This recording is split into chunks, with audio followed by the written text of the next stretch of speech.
that old soldiers never die. They just fade away. 5,000분의 1의 확률을 뚫고 한국을 구한 6.25 전쟁 영웅 더글러스 맥아더 장군을 아시나요?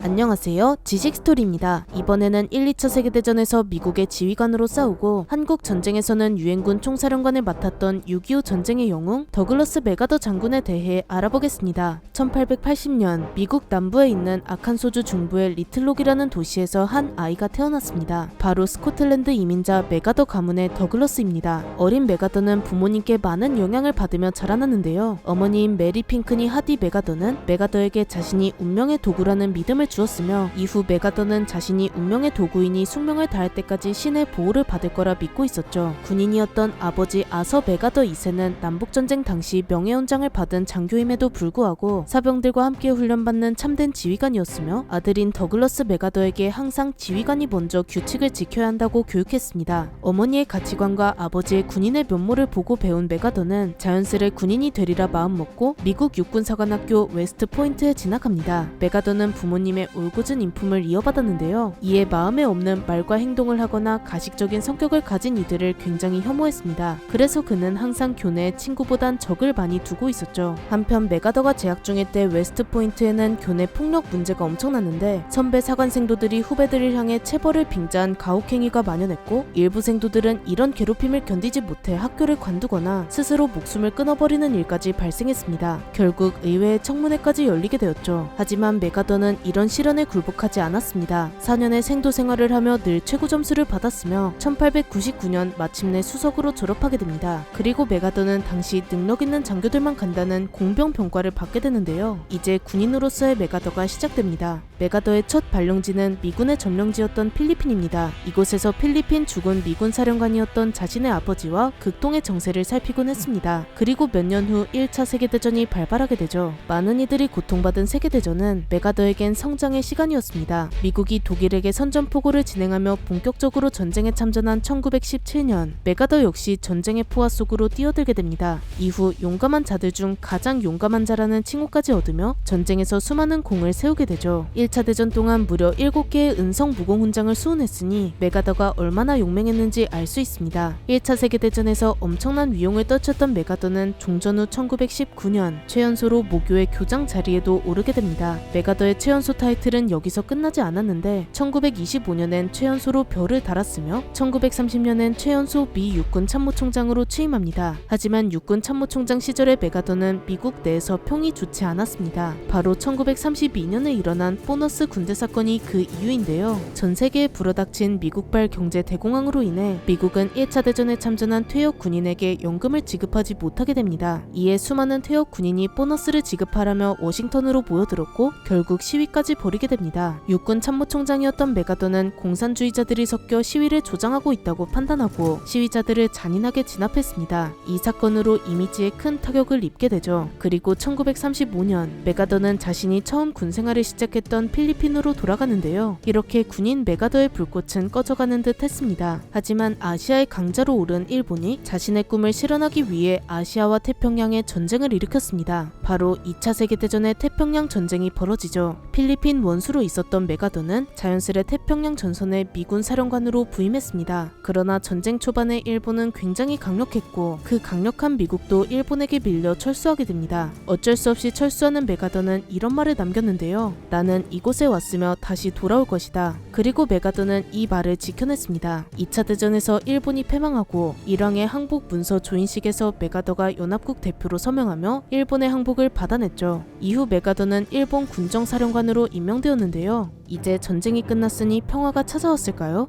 아닙니다. 전쟁의 끝은 또 다른 전쟁의 시작일 뿐입니다. 2차 대전 이후 지구는 자유진영의 미국과 공산진영의 소련으로 양분되며 언제라도 전쟁이 터질 것처럼 긴장 상태로 접어들었습니다. 이때 미국이 전쟁의 신호탄과 같은 선언을 하게 됩니다. 당시 미 국무장관인 딘 에치슨이 선언한 에치슨 라인이 바로 그것인데요. 공산 세력이 에치슨 라인을 넘어 세력을 확장한다면 미국은 죽음을 불사하고 이를 막겠다는 선언이었습니다. 그리고 이 라인에 우리 한반도는 포함되어 있지 않은 상태였죠. 그럼 그 중요한 위치인 한반도가 빠져 있으니 공산권은 이때가 기회라며 전쟁을 감행하는데 이것이 바로 6.25 전쟁입니다. 전쟁 초반은 북한군의 압도적인 승리였는데요. 국군은 춘천 전투를 제외한 모든 전투에서 패퇴하며 고작 적을 지연시키는 것도 버거운 상태였습니다. 유엔 안보리는 북한의 침략을 규탄하며 한국을 원조하기로 결정했습니다. 그렇게 최초로 유엔에서 연합군이 결성되고 유엔의 최고 사령관은 일본 군정사령관이었던 메가더로 임명되었습니다. 메가더는 한국의 상황을 살피기 위해 6월 29일에 한강 방어선을 시찰하는데요. 이때 한 국군 병사와 마주해 이런 대화를 나누게 됩니다.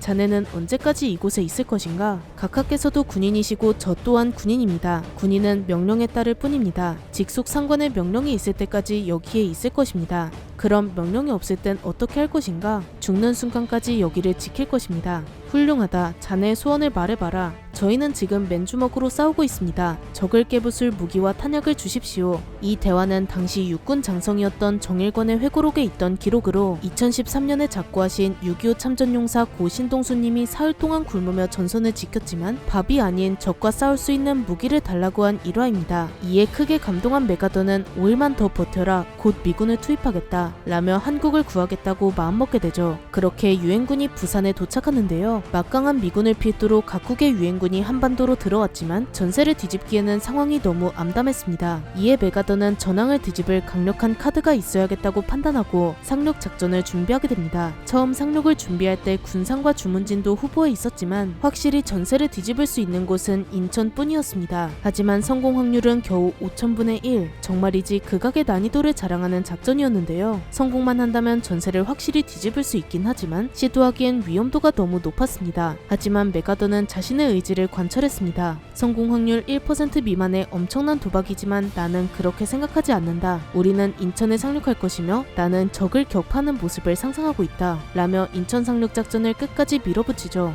이후 9월 13일 6.25 전쟁의 전황을 뒤집을 작전명 크로마이트가 시작됩니다. 그리고 그 결과는 엄청난 성공이었는데요. 낙동강 방어선에서 북한군의 공세를 막아내기 급급했던 국군과 유엔군은 단숨에 전세를 역전시키고 서울 탈환을 넘어 38도선도 넘어버렸죠. 당시 미국 내부에선 중국이나 소련과의 직접적인 마찰을 우려하며 38선 돌파를 주저하고 있었습니다. 하지만 메가더는 38선 돌파를 강행했고 한반도 대부분을 탈환하며 압록강까지 다다르게 됩니다. 이후 중공군의 직접적인 개입이 시작되며 압록강을 넘어 남으로 내려오는 중공군에 의해 다시 후퇴할 수밖에 없었죠. 이때 메가더는 중공군을 누르기 위해 만주에 30에서 40발의 핵폭탄 투발을 요청했는데요. 그는 전쟁에서 확실하게 이길 수단이 핵이라고 판단했지만 미 정부는 그렇지 않았습니다. 이미 2차 대전에서 핵을 사용한 것도 후폭풍이 남아있었고 소련과의 전면전도 우려되는 상황이었습니다. 또 메가더라는 장군 자체도 탐탁지 않았는데 애초에 인천 상륙 작전과 38선 돌파에서 보여준 돌진적인 행보가 영 부담스러웠습니다. 이에 계속해서 핵을 요구하는 메가더를 유엔 총사령관직에서 해임했죠. 그렇게 군인으로서의 메가더의 불꽃은 꺼지게 됩니다. 이후 1951년 4월 메가더는 미 의회에서 은퇴 연설을 하는데요. 이 연설에서 노병은 죽지 않는다. 다만 사라질 뿐이다. 라고 말하며 모든 군인의 가슴을 뜨겁게 만들었습니다. 메가더는 시간이 흘러 1964년 담즙성 간 경변증으로 생을 마감하게 됩니다. 메가더 장군은 지금까지도 우리의 가슴 속에 6.25 전쟁 영웅으로 남아있는데요. 그는 피부색도 언어도 다른 한국을 위해 5000분의 1이라는 도박보다 더 도박 같은 위험한 작전을 감행했습니다. 그가 굉장히 정의로운 군인이라서 그런 걸까요? 메가더의 어머니가 어린 메가더에게 해주었던 자신은 운명의 도구라는 말처럼 정의를 숙명으로 받아들인 결과일까요?